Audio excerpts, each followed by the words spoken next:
Hi hello welcome to my channel Bindu Mahesh cooking ಬ್ಲಾಗ್ಸ್ಗೆ ಇವತ್ತಿನ recipe ಬಂದು pineapple tawa fry. So pineapple tawa fry ತುಂಬ ಟೇಸ್ಟಿಯಾಗಿರುತ್ತೆ ಹಾಗೂ ಸ್ವೀಟಿ ಸ್ಪೈಸಿಯಲ್ಲಿರುತ್ತೆ. ಸೊ ಮಾಡೋದು ಹೇಗೆ ಅಂತ ನೋಡೋಣ ಬನ್ನಿ. ಬೇಕಾಗಿರುವ ಇಂಗ್ರೀಡಿಯೆಂಟ್ಸ್ ಪೈನಾಪಲ್ 2, ಆಮೇಲೆ ಆಯಿಲ್, ಖಾರದ ಪುಡಿ, ಸಾಲ್ಟ್ ರುಚಿಗೆ ತಕ್ಕಷ್ಟು, chaat masala main ingredients, chilli flakes, red chilli flakes ತೊಗೊಂಡಿದ್ದೀನಿ. ಒಂದು ತವಾ ತೊಗೊಂಡ್ಬಿಟ್ಟು 2 ಪೈನಾಪಲ್ ಸ್ಲೈಸ್ ಕಟ್ ಮಾಡಿತ್ತಲ್ವ, ಸೊ ಆ ಪೈನಾಪಲನ್ನು ತವದ ಮೇಲೆ ಸ್ವಲ್ಪ ದಪ್ಪ ಇರೋ ತವ ತಗೊಳ್ಳಿ. ಸೊ ಆ ತವದ ಮೇಲೆ ಇಟ್ಬಿಟ್ಟು ಎಣ್ಣೆ ಹಾಕ್ಬಿಟ್ಟು ಚೆನ್ನಾಗಿ ಡಬಲ್ ಸೈಡ್ ಕೂಡ ರೋಸ್ಟ್ ಮಾಡೋಣ. ರೋಸ್ಟ್ ನೋಡ್ತಾನೆ ಇರಬೇಕು, ಅಂದರೆ ಪದೇ ಪದೇ ಸ್ವಲ್ಪ ರೊಟೇಟ್ ಮಾಡ್ತಾನೆ ಇರಿ. ಸೊ ಚೆನ್ನಾಗಿ ಸ್ವಲ್ಪ ಬ್ಲ್ಯಾಕ್ ಆದರೂ ಏನು ತೊಂದರೆ ಇಲ್ಲ, ಜ್ಯೂಸಿಯಾಗಿ ಸ್ವೀಟಿಯಾಗಿ ಅಥವಾ ಸಾಲ್ಟಿ ಟ್ಯಾಂಗಿ ಸ್ಪೈಸಿಯಾಗಿ ತುಂಬ ಚೆನ್ನಾಗಿರುತ್ತೆ.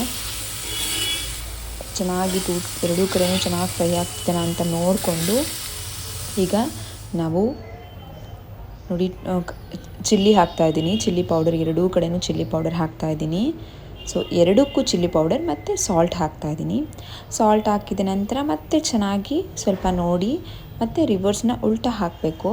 ನೋಡಿ ಅದು ಸ್ವಲ್ಪ ಹಿಡಿದ್ಬಿಟ್ಟಿತ್ತು. ಮತ್ತು ಇನ್ನೊಂದು ಸೈಡ್ಗೂ ಕೂಡ ನಾನು ಖಾರ ಪುಡಿ ಹಾಗೂ ಸಾಲ್ಟ್ ಹಾಕ್ಬಿಟ್ಟು ಚೆನ್ನಾಗಿ ಮತ್ತೆ ಫ್ರೈ ಮಾಡೋದು. ಚಾಟ್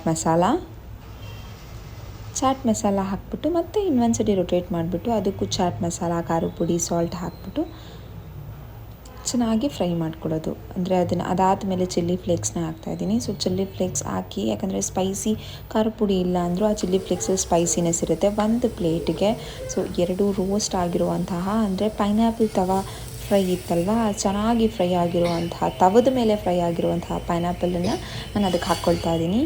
ಒಂದ್ಸರಿ ಮಾಡಿ ಟೇಸ್ಟ್ ಮಾಡಿ. ಸೀಸನ್ ಟೈಮಲ್ಲಿ ತುಂಬ ಚೆನ್ನಾಗಿರುತ್ತೆ. ನನಗೆ ನಮ್ಮ ಮನೇಲಿ ಕೋಇನ್ಸಿಡೆನ್ಸ್ ಆಗಿ ತಂದಿದ್ರು, ಸೊ ಹಾಗಾಗಿಬಿಟ್ಟು ಇದನ್ನು ಮಾಸ್ಟರ್ ಟ್ರೈ ರೆಸಿಪಿ ಅಂತ ಹೇಳ್ಬಿಟ್ಟು ಮಾಡಿದ್ದೀನಿ. ತುಂಬ ಚೆನ್ನಾಗಿರುತ್ತೆ, ಒಂದ್ಸರಿ ಟ್ರೈ ಮಾಡಿ.